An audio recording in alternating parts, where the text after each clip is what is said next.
Hello and welcome dear students to the notebook plus. Patwari का जो JKSSB का आपका एग्ज़ाम हुआ था, पटवारी का, उसे हम आज सॉल्व करेंगे।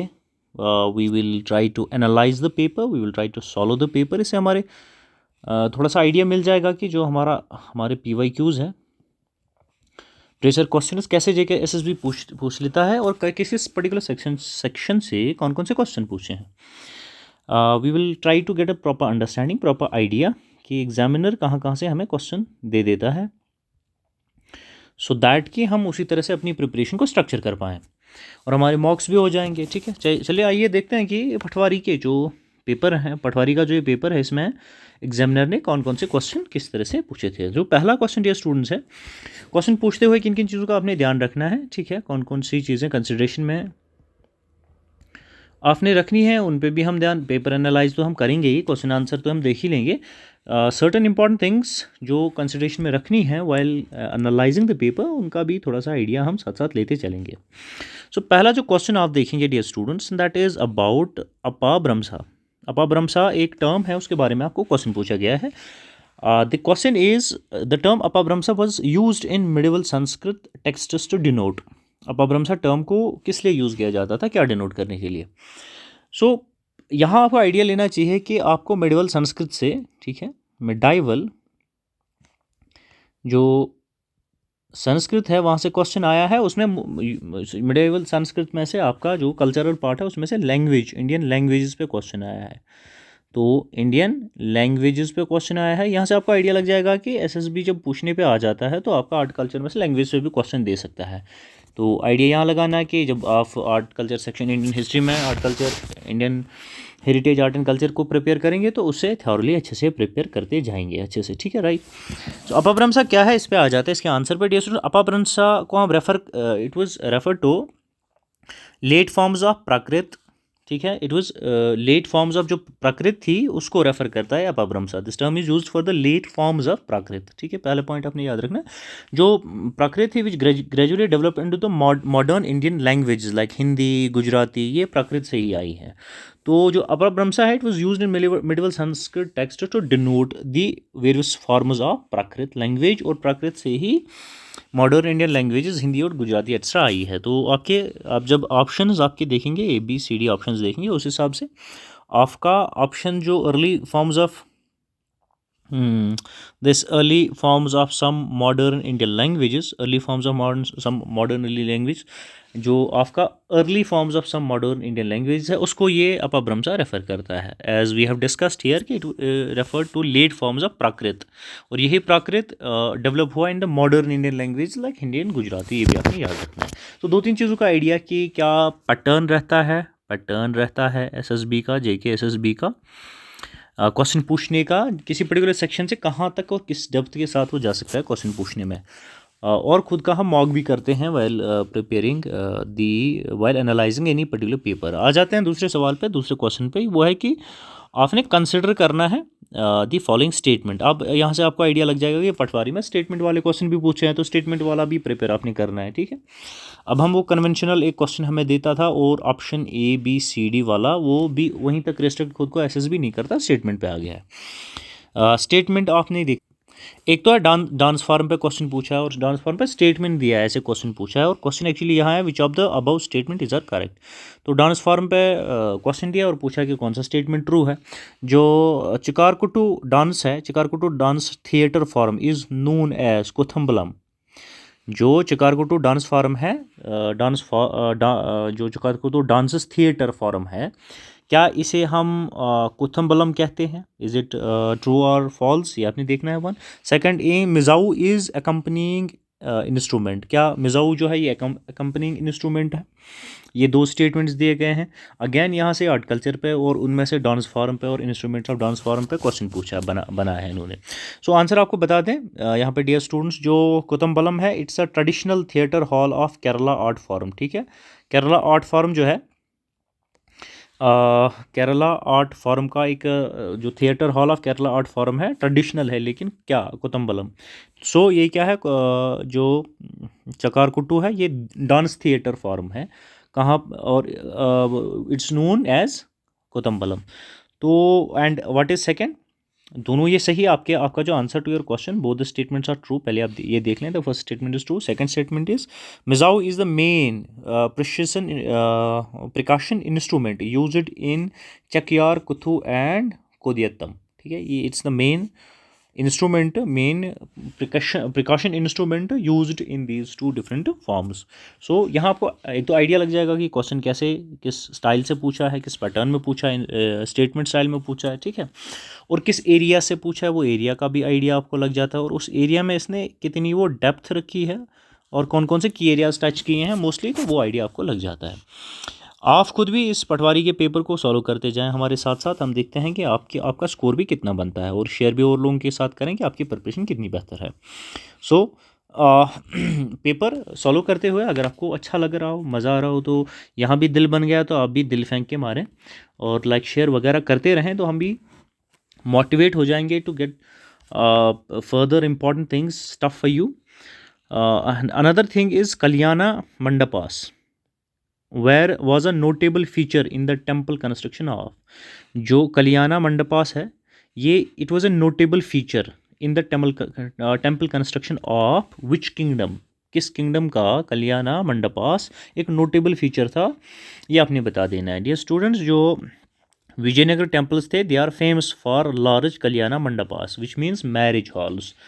दीज कल्याणा मंडपास और मैरिज हॉल्स, और ये मैरिज हॉल्स मशहूर थे कहाँ पे, Vijayanagar, Vijayanagar temples were the famous for these large marriage halls, like like in example आपने देखी है, हम्पी टेम्पल्स में आपको ये कल्याणा मंडपास देखने को मिलेंगे, मैरिज हॉल्स देखने को मिलेंगे। So your answer here is Vijayanagar empire. ठीक है, विजयनगर एम्पायर से आपको क्वेश्चन दिया है, हिस्ट्री में क्वेश्चन दिया है, विजयनगर किंगडम से क्वेश्चन दिया है, लेकिन उसमें से टेम्पल्स को जोड़ के, ठीक है, विच मीन्स कि टेम्पल्स से क्वेश्चन आपको पूछा है और उस पर मैरिज हॉल्स में पूछा है। सो इस डेप्थ के साथ आपको जब when ever you will read और प्रिपेयर अ पर्टिकुलर टॉपिक और सब टॉपिक और area for the examination, you will get an idea from this paper, from after this analysis, कि कहाँ कहाँ से एग्जामिनर दे सकता है। This question may not be asked directly again in any other exam, but idea लग जाता है कि यहाँ किसी एरिया से तो देगा।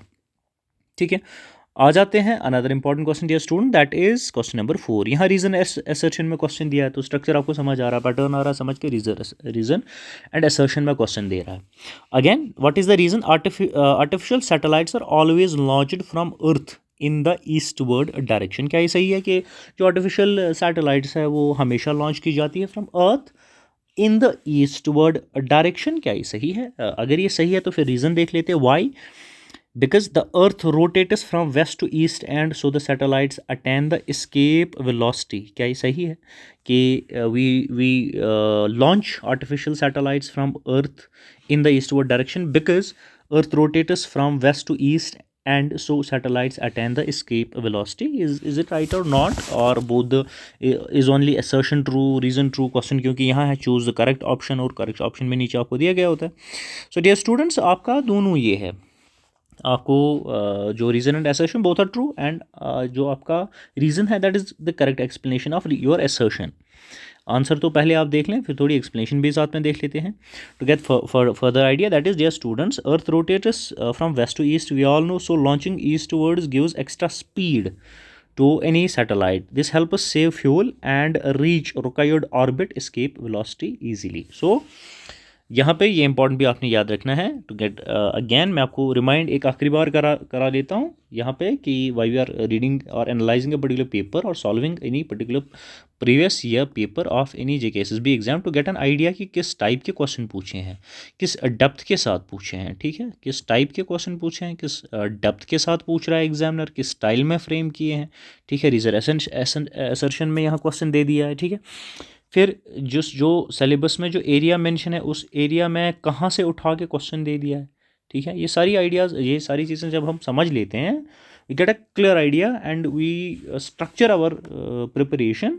जो हम किसी नेक्स्ट एग्जाम के लिए पढ़ रहे हैं तो हम अपनी प्रिपरेशन को उसी हिसाब से स्ट्रक्चर करते हैं dear students. So coming to the another important question of this paper, Patwari exam के नंबर 5। तो यहाँ पे मैचिंग पेयर्स में दिया आपको, कंसिडर द फॉलोइंग पेयर्स, ठीक है, फॉलोइंग पेयर्स कंसिडर करने, और इनको क्वेश्चन आपका यहाँ है which of the following pair is are correctly matched, तो आपको बता देना है कि करेक्टली मैच्ड कौन सा पेयर है। एक साइड से तो कंपाउंड दिया है, दूसरे साइड से आपको सोर्स दिया है, ठीक है।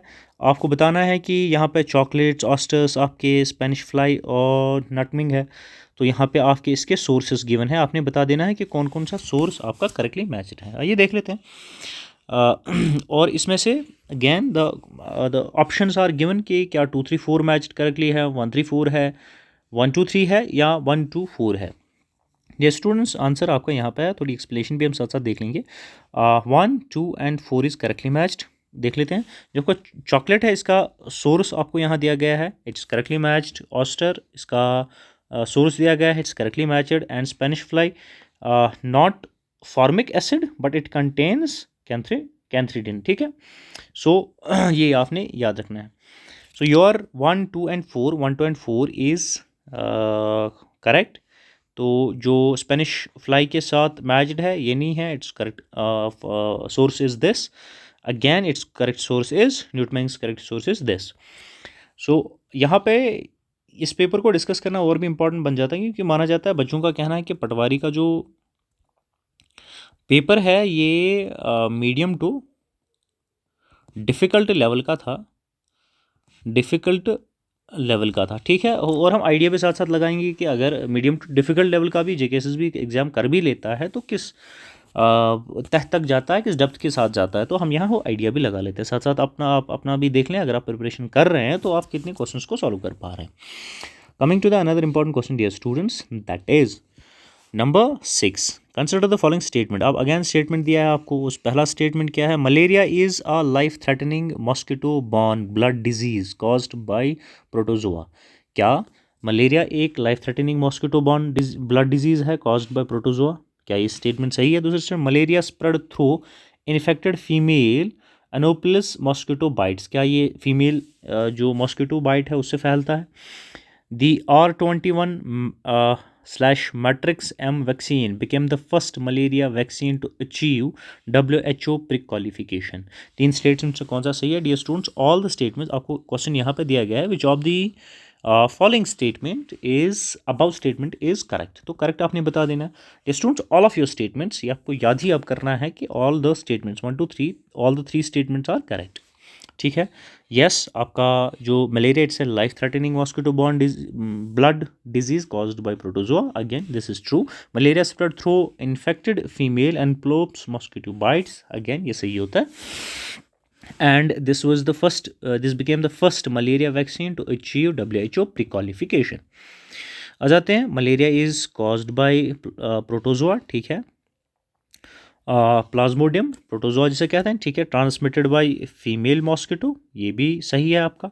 और this was the first WHO pre-qualified malaria vaccine. तो अगर आप इसे देखकर याद ही कर रहे हैं तो इन्फॉर्मेशन आपकी यहाँ क्लियर हो जाती है।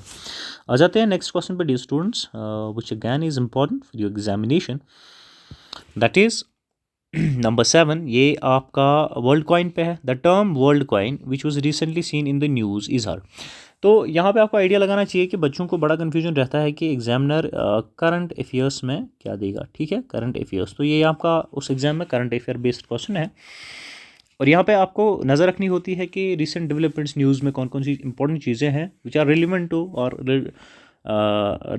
Related to your field given in the examination, ठीक है। जीके में जितने पार्ट्स है उसमें कितना कितना करंट डेवलपमेंट है उसको फॉलो करके आप मोटा मोटा देख सकते हैं। तो वर्ल्ड कॉइन के बारे में ये टर्म जो न्यूज़ में दिखी गई है, ये क्या है वर्ल्ड कॉइन? तो वर्ल्ड कॉइन डियर स्टूडेंट्स आपका क्या है? It is an initiative to create a digital network. हम वर्ल्ड कॉइन की बात कर रहे हैं, ठीक है। It is a digital network in which everyone can claim some kind of stake and join the digital economy. क्या है ये? डिजिटल नेटवर्क है जिसमें हर कोई क्लेम कर सकता है some kind of stake and join the digital economy, ठीक है। ये आपका वर्ल्ड कॉइन है।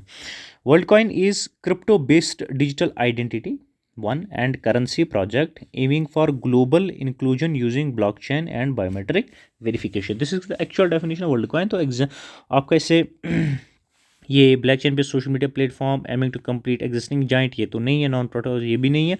ऑप्शन के हिसाब से आपका ऑप्शन डी जो है ये आपका सही है, but explanation is it is a cryptocurrency based digital entity currency project aiming for global inclusion using blockchain and biometric verification. आ जाते हैं नंबर नेक्स्ट पे dear student. Number next is question number 8. Which of the following is not an objective of NPCI. NPCI का objective कौन सा नहीं है ये आपने बता देना है. डी स्टूडेंट एनपीसीआई जो है आपका, पहले तो आप ये लगा लें, to regulate the payments and settlement system in India. It's not the objective of NPCI, but all the other given obviously they are the objectives of NPCI, तो वो होने चाहिए, तो उनको देख लेते हैं. To provide safe, secure and efficient retail payment system in India. It is the objective of NPCI. ये अपने गौर फरमाना है इस पर कि ये तो हो गया इसका एनपीसीआई का ऑब्जेक्टिव. और कौन सा एनपीसीआई का ऑब्जेक्टिव है? To promote digital payments and financial inclusion in the country. Again this is objective, this is objective of NPCI. ठीक है. Number next, to provide a range of products and service to banks and financial institutions. ये भी है, ये एक range of products and services provide करता है to banks and financial institutions. So among all the options which of the following is not an objective of NPCI? It is to regulate. It cannot regulate payments and settlement system in India. It's not that it does not fall that category of the organization. ठीक है. It's not that organisation जिसको ये इख्तियारात हासिल है. ठीक है. अब आ जाते हैं NPCI develops and operates payment system, UPI, RuPay, IMPS. Regulation of payment system is done by RBI, not NPCI. ठीक है. तो आप RBI के ये हाथ में सारी चीज़ें, सेंट्रल बैंक जो आपका है, ठीक है, ये काम सेंट्रल बैंक्स का होता है. NPCI एक फाइनेंशियल इंस्टीट्यूशन है, ये नहीं कर सकती है, गेटवे है. ठीक है. आ जाते हैं नंबर नेक्स्ट पे dear students. Number next is arrange the following in chronological order. अब आपको क्रोनोलॉजिकल ऑर्डर में, ये बड़ा इंपॉर्टेंट फेवरेट क्वेश्चन है डियर स्टूडेंट्स, ये आपको याद रखना पड़ेगा. ये रिपीटेड क्वेश्चन है, ये रिपीटेड क्वेश्चन है JK-SSB का, बहुत बारी पूछा गया है. तो ये भी फ़ायदा है आपका कि पेपर एनालाइज करने का, कि आपको पिछले जो भी क्वेश्चन SSB ने पूछे हैं वो रिपीट भी कर देता है. अब थोड़ा इधर उधर करके रिपीट करेगा, लेकिन रिपीट कर देगा. क्रोनोलॉजिकल ऑर्डर में जब आपको एग्जामिनर बोल देगा क्रोनोलॉजिकल ऑर्डर में इसको आप अरेंज करो, तो आपको जो भी डेवलपमेंट सबसे पहले हुई है, जो भी डियर स्टूडेंट्स डेवलपमेंट सबसे पहली हुई है उसको पहले लिख देना है. ठीक है.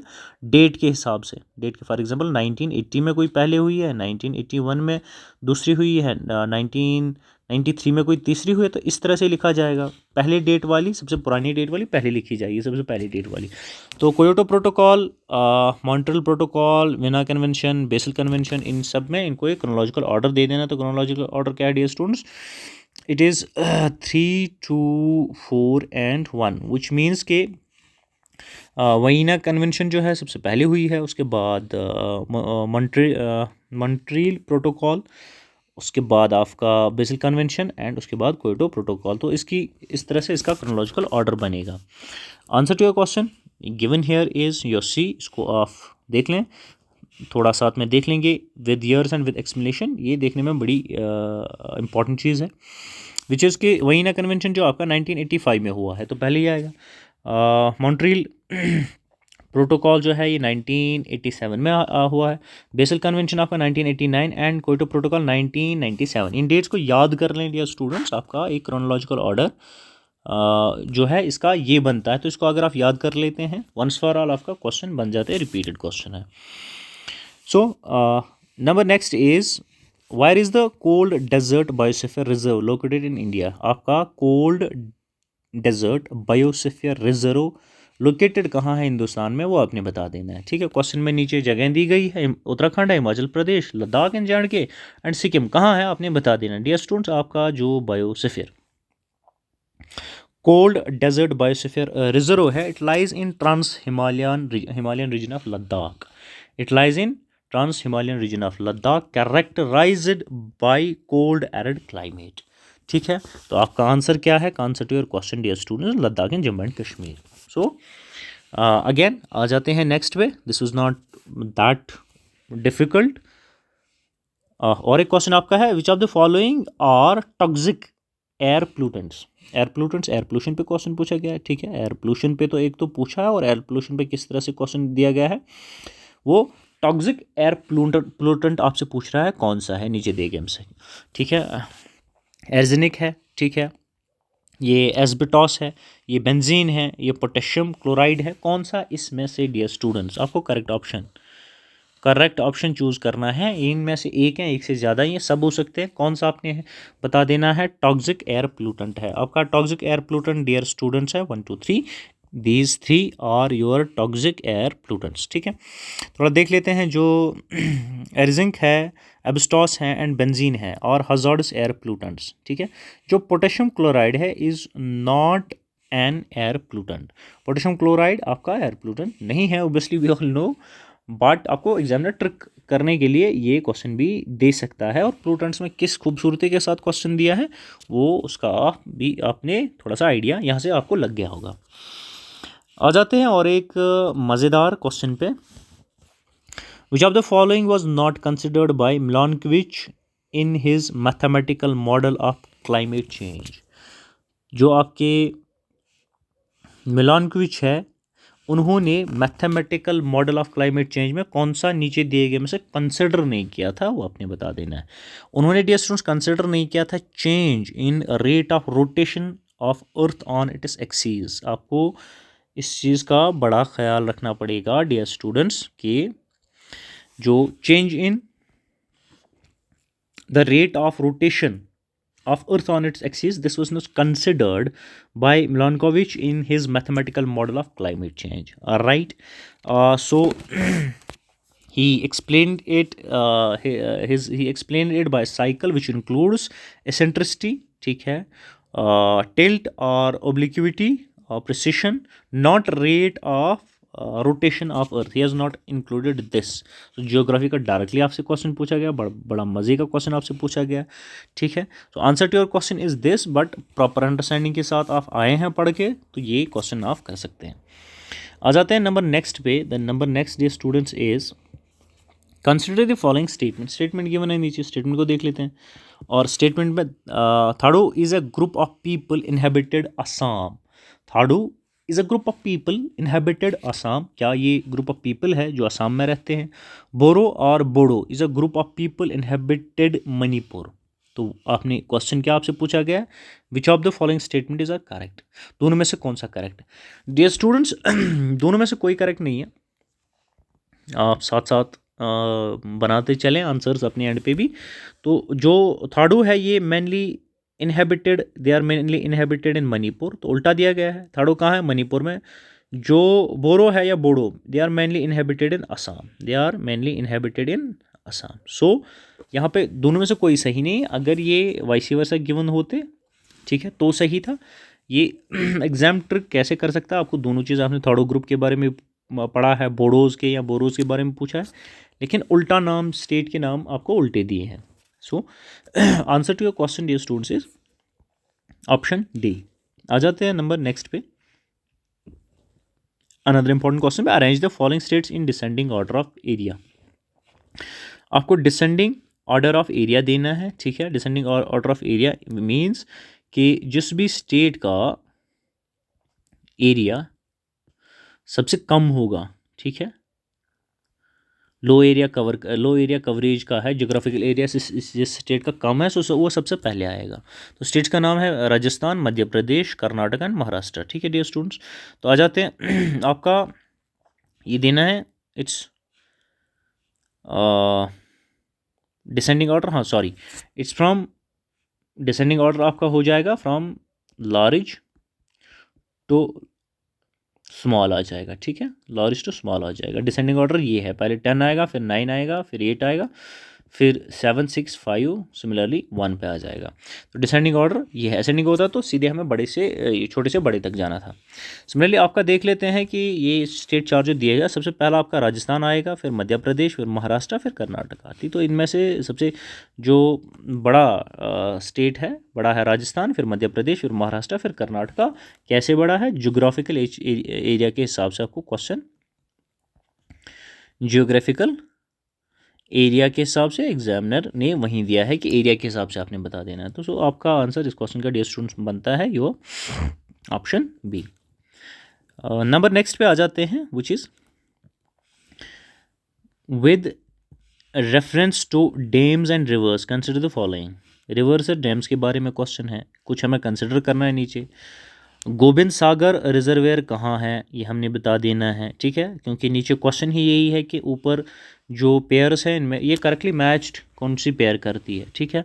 गोबिंद सागर रिजर्वेयर ये किस रिवर पे बेस्ड है, ये बना है, ठीक है। महाराजा प्रताप सिंह रिजर्वेयर किस रिवर पे बना है, ठीक है, किस ये डैम कौन से रिवर पे बना है।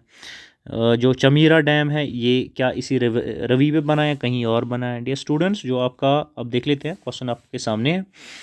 जो गोबिंद सागर है ये सतलुज पे आपका बना हुआ है, ठीक है, सतलुज रिवर पे बना है, तो आपका ऑप्शन 1 तो सही है, ठीक है, आपका 1 तो सही है।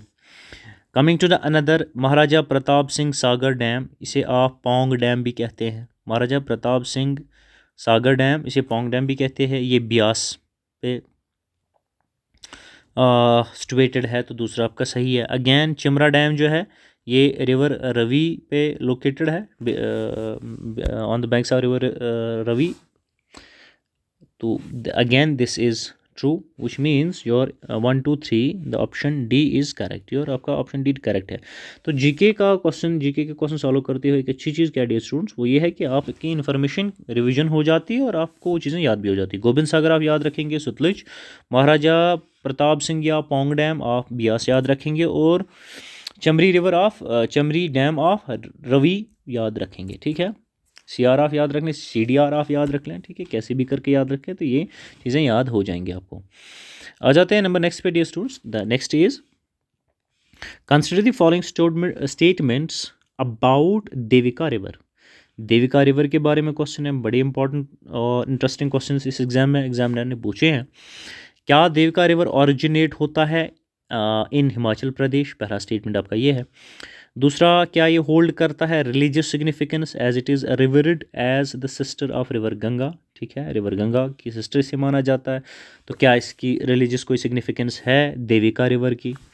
And it flows towards western Punjab where it merges with the river Ravi, क्या ये इन स्टेटमेंट्स में कौन सा स्टेटमेंट सही है वो आपने बता देना है। डियर स्टूडेंट्स, आ जाते हैं स्टेटमेंट हमने देख लिया, पहला स्टेटमेंट क्या था, हम एक एक करके फिर से देख लेते हैं, so that we will get an idea. Devika river originate Himachal Pradesh से होता है, ट्रू और फॉल्स, हमें स्टेटमेंट के हिसाब से फिर देखना। It holds religious significance as it is revered as the sister of river Ganga, flows towards western Punjab where it merges with the river Ravi, ठीक है। ये स्टूडेंट्स आपके स्टेटमेंट 2 और 3 जो हैं वो सही है, क्योंकि क्वेश्चन ही आपका यही था कि कौन से स्टेटमेंट आपके सही है। 2 और 3 आपका स्टेटमेंट 2, आपका स्टेटमेंट 2 और आपका स्टेटमेंट 3 ये दोनों सही है, ठीक है, 2 3 तो सही है। पहला नहीं है, ये हिमाचल प्रदेश से ऑरिजिनेट नहीं होता है। हाँ, इसकी रिलीजियस सिग्निफिकेंस है, as it's considered the revered as the sister of Ganga, it flows towards western Punjab where it merges with the river Ravi. ये दो इन्फॉर्मेशन तो पहले आप समझ लें। जो देविका रिवर है it originates in Jammu region, not in the Himachal Pradesh, ठीक है, not Himachal Pradesh. It's called sister of Ganga, again we have discussed it, it merges into the Ravi system in Pakistan, ठीक है, रवि सिस्टम जो है, रवि रिवर सिस्टम, ये पाकिस्तान में इसके साथ मर्ज हो जाता है, ठीक है। जो पहला इसका है तो ये सही नहीं है, हिमाचल प्रदेश से ये ऑरिजिनेट नहीं होता है। आ जाते हैं नंबर नेक्स्ट पे। Number next is which of the following statement about A national highway 27 NH27 in India is correct. NH national highways बढ़िया से आपको सारे तैयार करने पड़ते हैं एग्जाम के लिए, तो यहाँ एक हाईवे पे तो क्वेश्चन आपने दिया है NH27 पे, इसके बारे में कुछ इन्फॉर्मेशन है और नीचे क्वेश्चन है। क्वेश्चन आपका ये है कि इसका आपने बता देना है चारों में से कौन सा सही है। NH27 runs from Delhi to Kolkata, क्या ये सही है। NH27 is the longest highway in India, क्या ये सही है। NH27 connects Porbandar in Gujarat to Silchar in Assam, तो क्या ये गुजरात और असम को कनेक्ट करता है, ये आपने बता दें। Dear students, 27 runs from Porbandar, Gujarat to Silchar, Assam and is India's longest national highway. ये आपने याद रखना है, ठीक है। ये बड़ा इंपॉर्टेंट पॉइंट है। It's India's longest highway and it connects these two places which falls in Gujarat and Assam, ठीक है। these two important states। Answer आपके क्वेश्चन का यही बनता है, ठीक है, ये क्वेश्चन के हिसाब से, बट एडिशनल इन्फॉर्मेशन आपके लिए ये इंपॉर्टेंट है। आइडिया आपको लगा कि NH24 से क्वेश्चन पूछा है, लॉन्गेस्ट से क्वेश्चन पूछा है, ठीक है, इतना भी डका छुपा कुछ नहीं, SSB ने रखा, प्रेडिक्टेबल है कि जब NH पे भी पूछेगा तो कुछ स्पेशल उस NH के बारे में हो तो तभी पूछेगा, ठीक है। तो आ जाते हैं नंबर नेक्स्ट क्वेश्चन पे।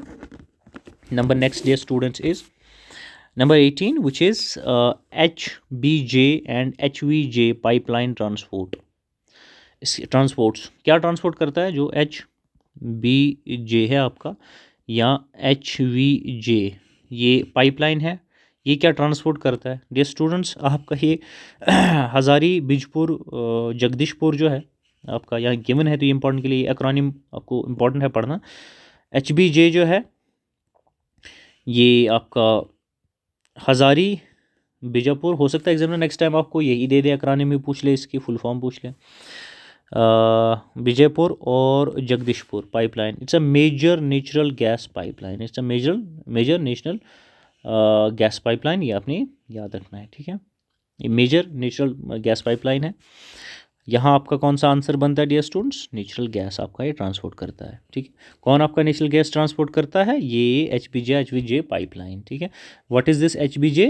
This HBJ is Hazira Vijaypur and Jagdishpur pipeline which is a major, और मेजर भी इस पर भी फोकस है, नेचुरल गैस पाइपलाइन।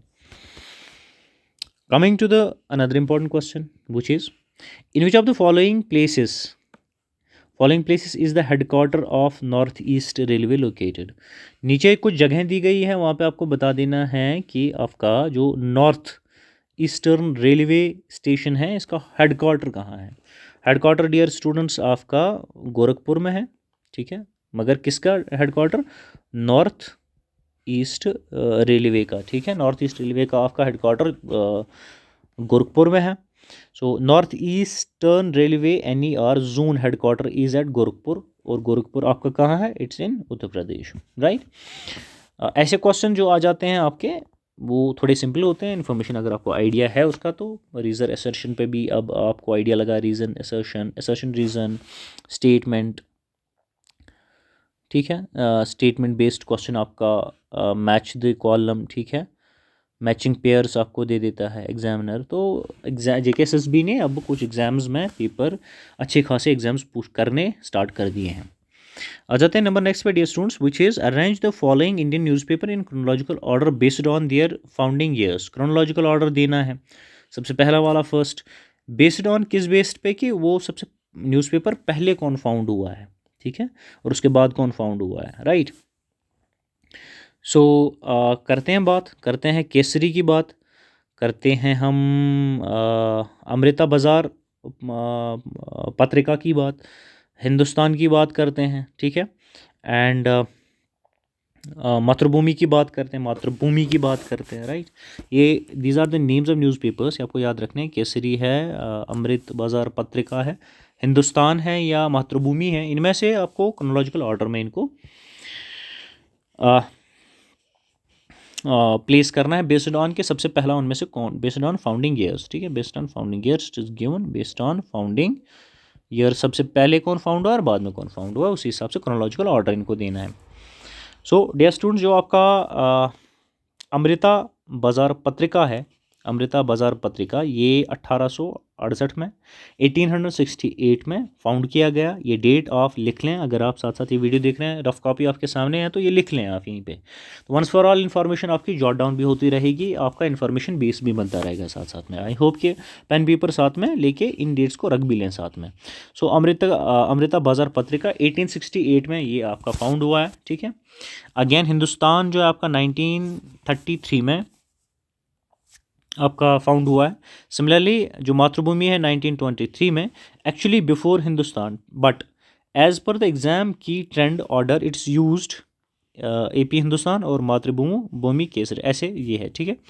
पहले तो आपका AP आएगा, अमृता बाजार पत्रिका, फिर हिंदुस्तान आएगा, फिर मातृभूमि आएगा, फिर केसरी आएगा। ठीक है, तो केसरी कब है? 1881 1881 आपका आ जाएगा। तो आंसर क्या आपका बनता है? आंसर डियर स्टूडेंट्स आपका बनता है 2341। तो इसको, इस एक्सप्लेनेशन को थोड़ा गौर से देखकर इन्फॉर्मेशन अपनी बना लें। आपका आंसर क्वेश्चन का बनता है dear students your option A. साथ साथ ये भी देख लें। नंबर नेक्स्ट इज आपको कंसिडर करने हैं, और कहाँ से पूछा है dear students? Consider the following pairs Nobel prize 2021। Nobel prize पे क्वेश्चन है और 2021 के नोबेल प्राइज पे क्वेश्चन है। यहाँ से सब्जेक्ट्स दिए गए हैं और यहाँ से रेसिपेंट्स दिए गए हैं, किन किन को ये नोबेल प्राइज़ मिला है और किस सब्जेक्ट में किसको मिला है। These are matched and matched by the examiner. आपको क्वेश्चन यहाँ पे दिया गया है which of the following pair is correctly matched, which means कि कौन से बंदे को सही से मैच किया गया है, जिसको मैच सही से नहीं किया गया है तो उसको हमें आइडेंटिफाई करना है। ठीक है, तो आपको बता दें डियर स्टूडेंट, जो फिजिक्स है, coming to your answer, answer is this. आपका आंसर पहले क्लियर कर देते हैं, फिर थोड़ी एक्सप्लेनेशन देख लेते हैं। आपका फिजिक्स जो है,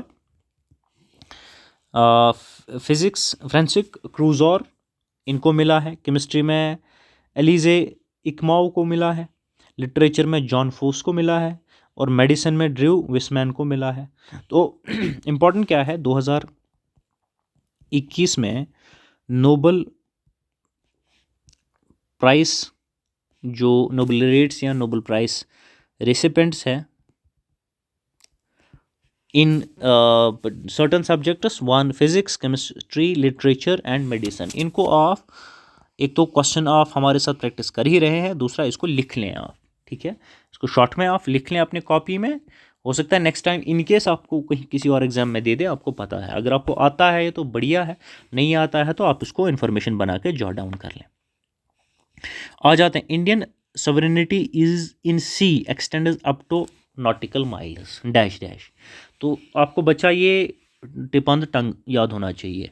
ये हमारी जो सॉवरेनिटी है, तो सॉवरेनिटी क्या है डियर स्टूडेंट्स, इसको समझा देते हैं। Political, we are not discussing political science, but एक बेसिक प्रिलिमिनरी अंडरस्टैंडिंग आपको बता दें कि हमारा कंट्रोल जो है, कंट्रोल हिंदुस्तान का कंट्रोल, हमारा जो लैंड बॉर्डर है उससे जो लगने वाला सी है समंदर, उस लैंड बॉर्डर से समंदर के कहाँ तक, समंदर के किस एरिया तक हमारा कंट्रोल रहता है। ठीक है, और जो सी डिस्टेंस हम मेजर करते हैं वो नॉटिकल माइल्स में हम मेजर करते हैं, राइट, वो हम नॉटिकल माइल्स में।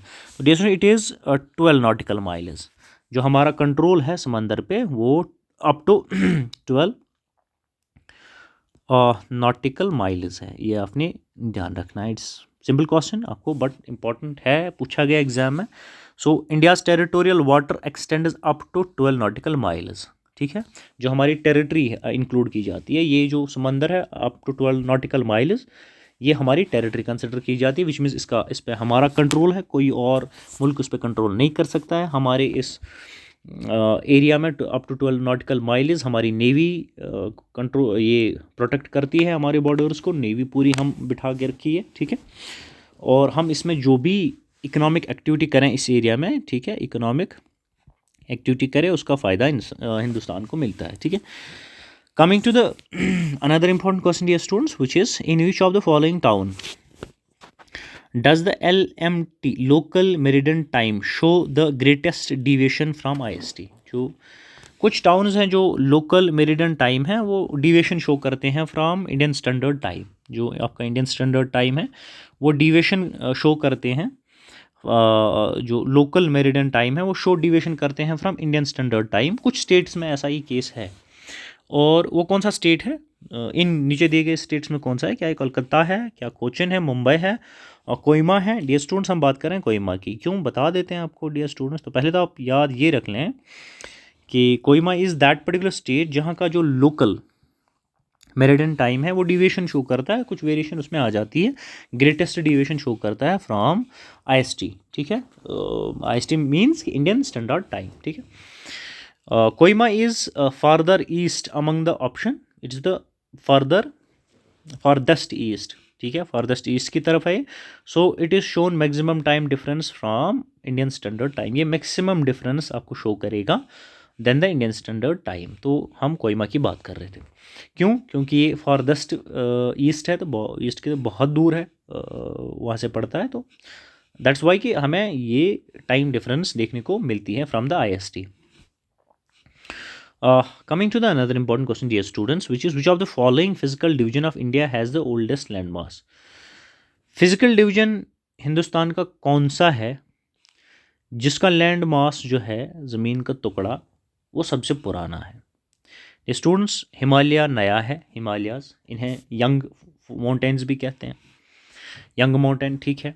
तो हम बात कर रहे हैं पेनिनसुलर प्लेट्यूज़ की। डियर स्टूडेंट्स, पेनिनसुलर प्लेट्यूज़ जो है, these are the oldest land mass of India. Physical division of India का ये ओल्डेस्ट लैंड मास है, ये आपने याद रखना है।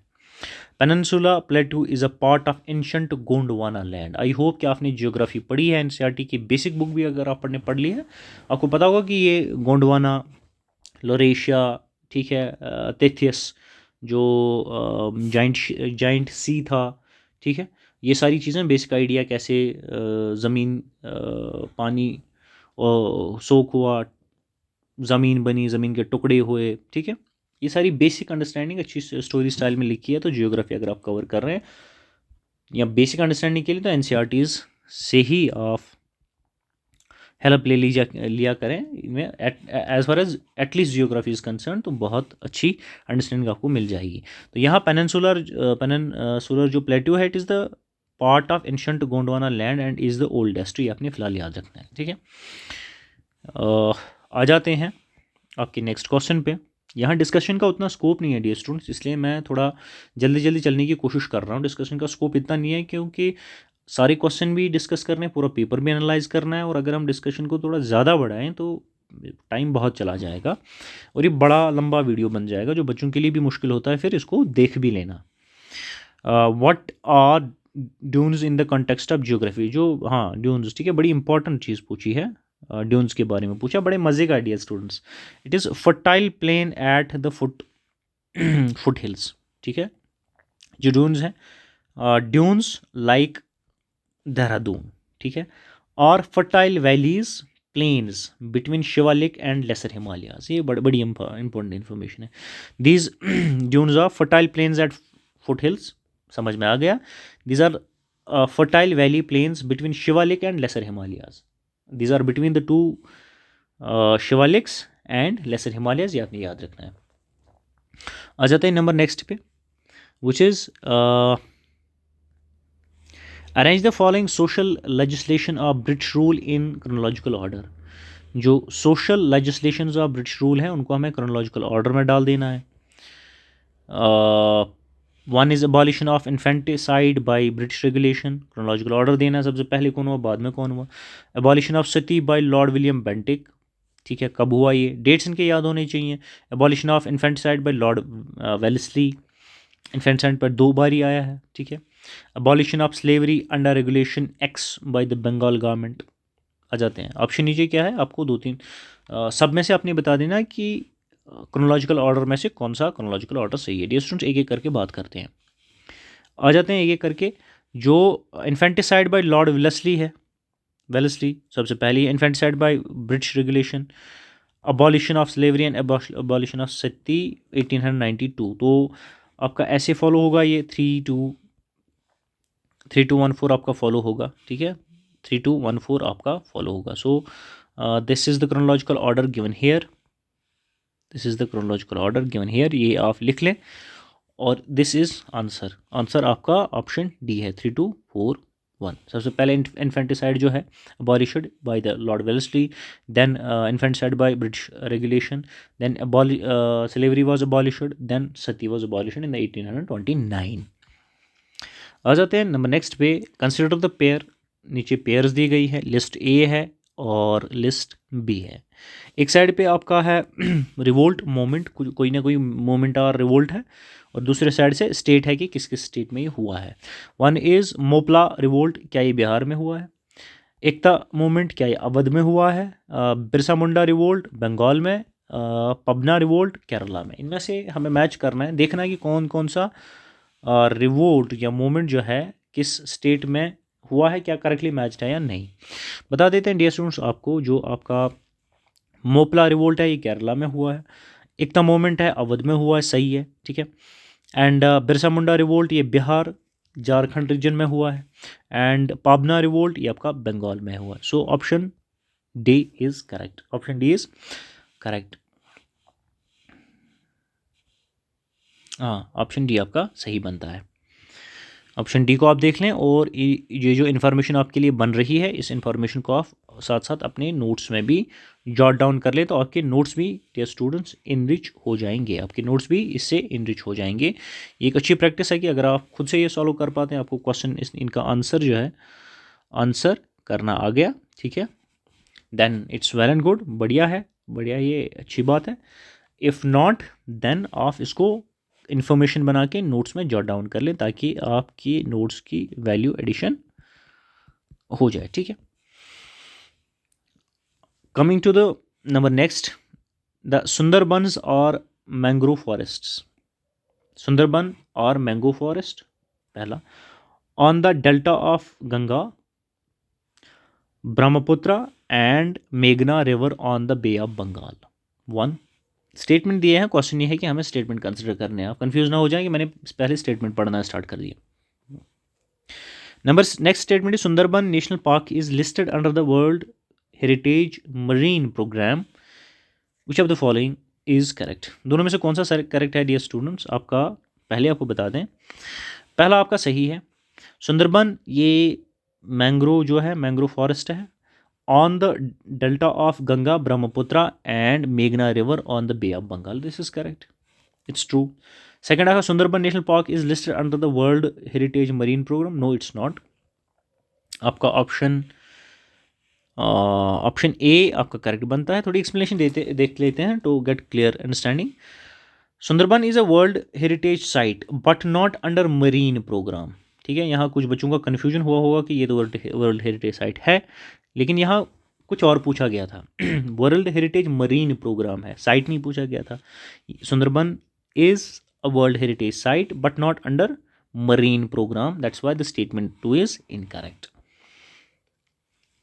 Coming to the another important question, consider the following statement. बड़े स्टेटमेंट पूछे गए इस एग्जाम में, आप तैयारी करके रख लें, कोई भी एग्जाम आगे देने वाले हैं तो एग्जामिनर यहाँ तक भी जा सकता है JKSSB में। तो पहला स्टेटमेंट है sea dragon 22 exercise is designed to practice and discuss anti submarine warfare tactics. जो आपका सी ड्रैगन 22 एक्सरसाइज है, क्या ये डिज़ाइन की गई है to practice and discuss anti submarine warfare tactic. One, is it true और फॉल्स। ये स्टूडेंट्स मेरी मान लो तो सही है ये, जितनी मेरी समझ है। अब दूसरा देख लेते हैं, it is a bilateral annual exercise between India and USA, no it's not dear students. Sea Dragon is an anti-submarine warfare exercise and it's not bilateral, it is multilateral, not bilateral। ये बहुत सारे ममालिका के इसमें शमूलियत करते हैं, लेकिन दो मुल्कों के दरमियान ही ये एक्सरसाइज नहीं होती है, ठीक है। Answer to your question dear students is A, your statement number first is true. यहाँ पे आपने याद रखना है, this particular exercise is not bilateral between the two countries India and USA, it is multilateral, ठीक है, मल्टीलेटरल एक्सरसाइज।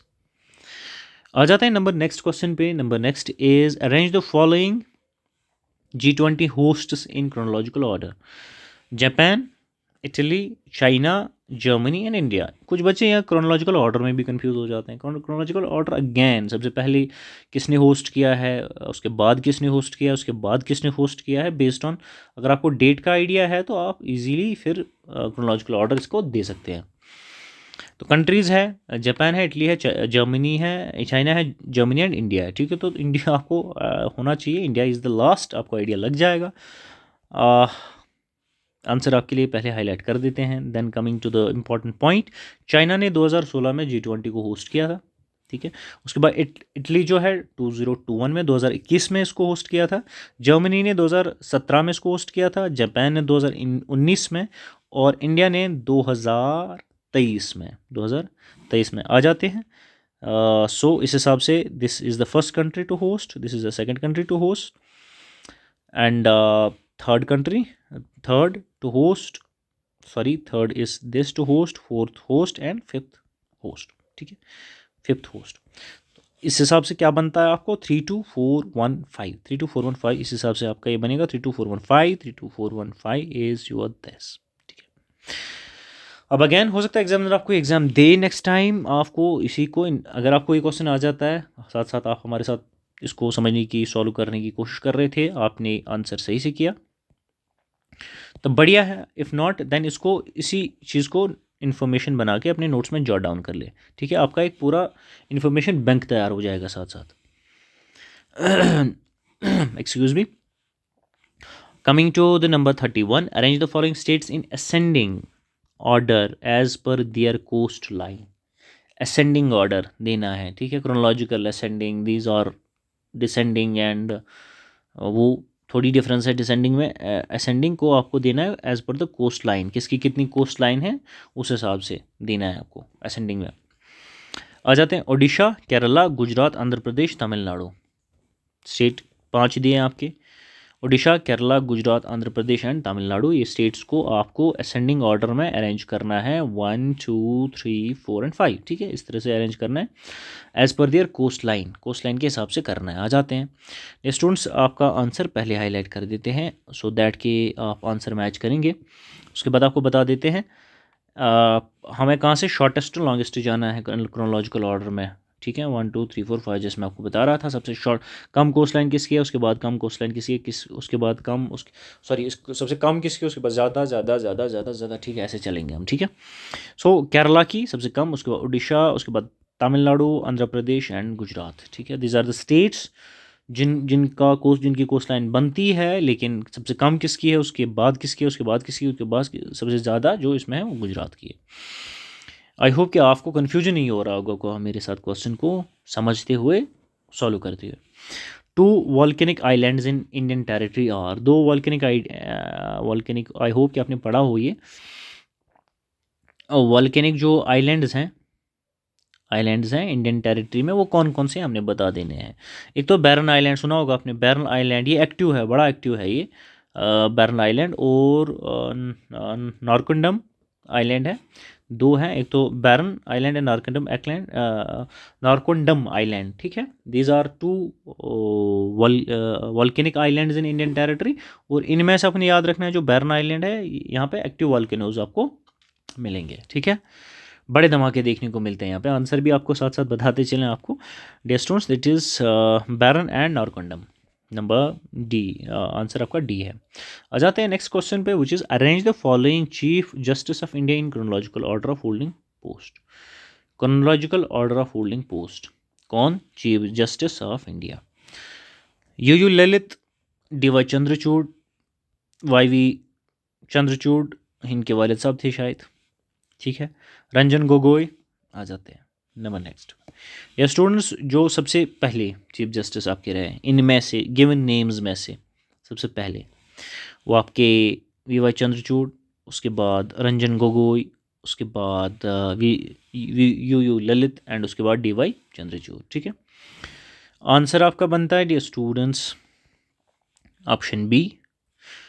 नीचे देख लेते हैं, सबसे अर्लीस्ट वाई वी चंद्रचूड़, उसके बाद रंजन गोगोई, यू ललित, और उसके बाद डी वाई चंद्रचूड़ जो करंट है, रिसेंट है, ठीक है। ये आपने न्यूज़ में भी इनका बड़ा चर्चा डी वाई चंद्रचूड़ साहब का देखा होगा। अभी ये एक्स हैं, इनका भी रिज़ाइन हो गया है। आपने कमेंट्स में बता देना है, कमेंट्स में आपने बता देना है, बड़े इंपॉर्टेंट पर्सन हैं आज जो हमारे चीफ जस्टिस हैं। आपने कमेंट्स में बता देना आज के प्रेजेंट डेट में जो हमारे चीफ जस्टिस हैं, चीफ जस्टिस ऑफ इंडिया, वो कौन साहब हैं, वो कौन साहब हैं, उन साहब का नाम आप अगर आप लिख के दे दें, बता दें। और उनके साथ कुछ रिसेंटली कंट्रोवर्सी भी हुई है, अगर आप न्यूज़ वगैरह फॉलो करते हैं तो वो कंट्रोवर्सी भी आपको उसका आइडिया भी हो जाएगा, होगा I hope. Coming to the another important question, dear students, consider the following statement बड़े हो रहे हैं। 2 स्टेटमेंट है, P2 is a congregation of presidents of G20 nations. क्या P2 है, ये एक congregation of presidents of G20 nations है। The P20 group was set up during the G20 presidency of Canada in 2010। 2 statement है, दोनों में से आपने बता देना है कि कौन सा स्टेटमेंट डियर स्टूडेंट्स सही है, ठीक है। ये स्टूडेंट्स कोई भी सही नहीं है। जो P20 है ये पार्लियामेंट्री स्पीकर समिट है, not president summit.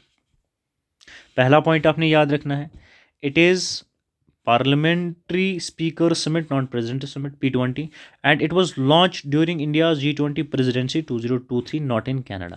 Not in Canada. I hope दोनों चीज़ें, दोनों पॉइंट्स आपके क्लियर हो गए होंगे। तो आंसर आपका ऑप्शन डी बनता है। Dear students, coming to the next question, New Horizons spacecraft was launched by NASA to study which planet? पहले तो याद ही रख लें इसका, न्यू हॉरिजन स्पेसक्राफ्ट नाम याद आपका हो गया। उसके बाद it was launched by NASA. अब हम देखेंगे, दो चीज़ें तो क्लियर हो गई, name of the spacecraft and launched by which particular organisation, NASA. Question ही दे रहा है किस प्लैनेट को स्टडी करने के लिए, प्लूटो को। ठीक है, by the way dear students, Pluto को ऑफ डाफ प्लैनेट कहते हैं। और क्यों इसे आप डार्क प्लैनेट कहते हैं, हमें कमेंट बॉक्स में आप लिख दें, थोड़ी समझ हम भी बढ़ाएंगे। ठीक है, हम आपकी वजह से थोड़ा बहुत हम भी सीख लें तो अच्छी चीज़ हो जाएगी। Why Pluto is called dark planet, ठीक है, या बता देंगे। तो क्वेश्चन में हमने ये सीखा है कि New Horizons spacecraft it was launched by NASA to study Pluto. तो यहाँ इन्होंने प्लैनेट लिखा है तो हम भी कंसिडर करके चलते हैं, but it's called dark planet. And why it's called डॉफ, of explanation थोड़ी सी अपने हाथों से लिख दें तो हम समझ जाएंगे। New Horizon mission was launch to study Pluto and Kuiper belt subject. तो ये पॉइंट भी अनदर आपने याद रखना। ये तो as it was not given in the option, but Kuiper belt subject जो है, sorry objects, Kuiper belt objects, इसको भी स्टडी करने के लिए ये हो सकता है नए एग्जाम में ये दे दे, New Horizon spacecraft was launched by NASA to study which object. ठीक है, which belts object, Kuiper belts object भी है तो आपका प्लूटो भी है। ठीक है, आ जाते हैं नंबर नेक्स्ट पे, after reorganisation of Jammu and Kashmir into union territory. ठीक है, यही तो बड़ा कांड हो गया। Which constitutional provision became applicable specifically for the union territory of Jammu and Kashmir. अच्छा ठीक है, एब्रिगेशन के बाद पूछा गया, रिऑर्गेनाइजेशन हो गया। ठीक है, जम्मू कश्मीर यूटी में तब्दील हो गई। उसके बाद आपने बता देना कौन सा कॉन्स्टिट्यूशनल प्रोविजन, नीचे दिए गए में से ना ये सारे प्रोविजंस हैं, आपने बता देना इनमें से कौन सा एप्लीकेबल है for union territory of Jammu Kashmir, specifically बात की जा रही है। ठीक है, अलग से नहीं। स्टूडेंट से आर्टिकल 239A है, 329A। What is this article? Provides for legislature and administration, for जो लेजिस्लेचर एंड एडमिनिस्ट्रेशन है of UT Jammu and Kashmir. ये this particular article deals with this. कभी हम पॉलिटिकल पॉलिटी ऑफ इंडिया आपके साथ डिस्कस कर गए तो ये आर्टिकल बड़े डिटेल के साथ आपसे डिस्कस करेंगे, बट हियर आपने याद रखना है, it provides for legislature and administration of UT Jammu and Kashmir. The article given in the options is 329A।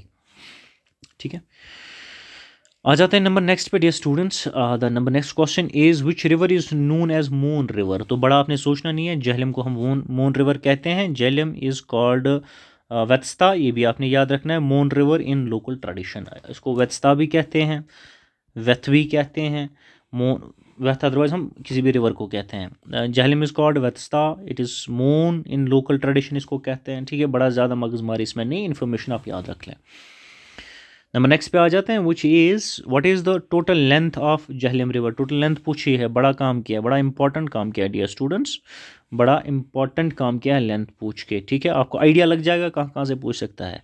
725 kilometres. ठीक है, आ जाते हैं नंबर नेक्स्ट पे, which ruler of Dev dynasty defeated Mohammad of Ghazni with the combined strength of Jammu hills chiefs. बड़े मज़े की ये हिस्ट्री है जम्मू कश्मीर की, आपको आपने अगर पढ़ी होगी बड़ा मज़ा आता है इन सारी चीज़ों को देखने का, कि जो आज का हमारा प्रेजेंट स्टेट है इसका हिस्टोरिकल, जो इसके जेनेसिस हम देख लेते हैं, रूट्स देख लेते हैं। ठीक है, डेवलपमेंट ओवर द पीरियड कितनी हुई है। तो आई होप अगर आपने देव डायनास्टी पढ़ी है, ruler of Dev dynasty defeated Mohammad Ghori of Ghazni with combined strength of Jammu hill chiefs. तो हम बात कर रहे हैं डियर स्टूडेंट्स विजार देव की। ठीक है, जो विजार देव हैं, he was the ruler of Dev dynasty who defeated Muhammad of Ghazni with the combined strength of Jammu Hill Chiefs। ठीक है, ये Jammu hill chiefs I hope आपने ये स्टडी कर लिया होगा, ये कौन है, कौन थे, सॉरी। तो आपके आंसर जो है आपका वो आपका विजार देव है।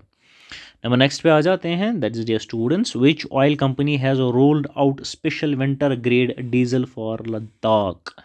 Rolled out, which company has rolled out special winter grade diesel for Ladakh. ये IOCL आपकी है, Indian oil corporation limited, IOCL आपने याद रखनी है। Indian oil corporation supplies winter grade diesel for extreme cold regions including Ladakh. ठीक है, बड़ा इंपॉर्टेंट है। आ जाएं और एक क्वेश्चन पे चले जाते हैं। हमारा वीडियो बड़ा लंबा हो गया डियर स्टूडेंट्स, आई होप कि मुझे लगता है यही हमें इसको विश्राम देना चाहिए। नेक्स्ट सेट में हम दूसरा इसका हेयर फ्रॉम 41 ऑनवर्ड्स को डिस्कस कर लेंगे, बट पेपर पूरा कर लेंगे, छोड़ेंगे नहीं। ठीक है,